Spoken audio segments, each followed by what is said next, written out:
Nico, cette semaine en Charente, on a tous un tas de vieilleries sans âge qui traînent dans notre maison. Et s'il y avait un trésor caché là-dedans?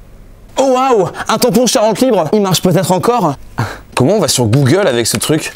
Deux commissaires-priseurs parisiens sont venus la semaine dernière à Angoulême et ils ont expertisé gratuitement des objets sortis du grenier, comme par exemple ce... C'est un Minitel, ah oui, ancêtre de l'ordinateur, 3615.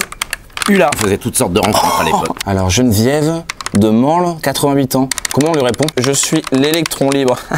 La pêche a été plutôt bonne. Des atlas, des cognacs, des vêtements de luxe. Le croquis d'un peintre néerlandais a même été estimé à 10 000 €.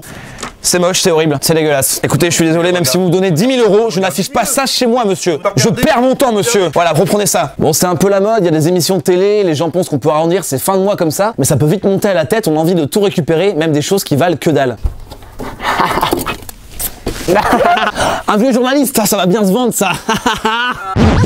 Coup de chapeau cette semaine à Evelyne Léraud. Cette ancienne bibliothécaire est une boulimique de lecture. Elle a été sélectionnée pour plusieurs prix littéraires et ce mercredi soir, elle sera même sur le plateau de la Grande Librairie sur France 5.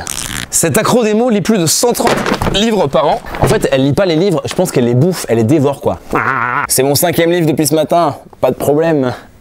Aïe. Son goût de la lecture est même reconnu par certaines maisons d'édition parisiennes qui lui envoient des livres pour avoir son avis. Et s'il pensait parvenir de la sorte pour je ne sais quelle obscure raison me décourager de poursuivre s'il prenait bien mal et tout au contraire, il faisait grand force et détermination, tout ne faisait que commencer. Et voilà, trop facile de lire vite, j'ai rien compris.